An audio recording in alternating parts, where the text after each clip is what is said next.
Comme le disait déjà l'apôtre Paul, les chrétiens, on n'est pas hors sol, on vit dans la société. Et donc la société en ce moment est en train de traverser une crise sanitaire, et donc c'est normal que l'Église écoute ce que dit la société et que sans paniquer, on soit chacun capable de vivre en bon entendeur et de faire attention. Alors je crois qu'il est normal que dès qu'on change d'une habitude, qu'elle soit bonne ou mauvaise, du reste, ce soit un petit peu difficile. N'oublions pas que le signe de paix, quand on regarde ce que demande l'Église, c'est un geste facultatif. Ce qui veut donc dire que le signe de paix, où nous, en Europe, on a pris l'habitude de le faire en tendant la main, peut se faire de bien des manières.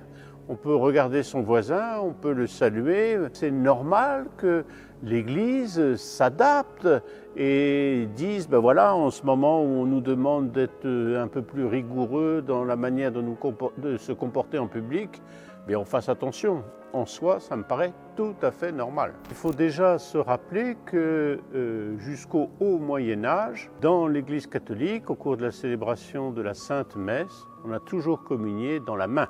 Il faut aussi dire que le Concile Vatican II a expliqué que la tradition, c'était la communion dans la main, mais qu'on avait le droit de choisir l'un ou l'autre. C'est tout aussi respectueux de faire de sa main, comme le dit saint Cyril, un trône et de porter à sa bouche la communion que de se présenter les mains jointes et de recevoir la communion sur la langue.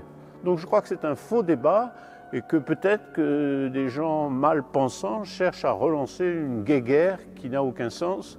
En période de carême, on pourrait faire attention de ne pas rentrer dans ce genre de bagarre bébête. Quelle image on donne! C'est des mesures de prudence, des mesures de sagesse.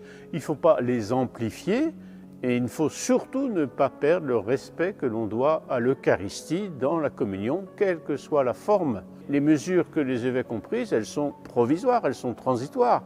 Enfin, peut-être il faut rappeler que les gens qui n'accepteraient pas cette demande de communier dans la main, eh bien, peuvent faire une communion spirituelle. Je trouve que ce serait regrettable de se priver, mais la liberté des chrétiens est assez grande.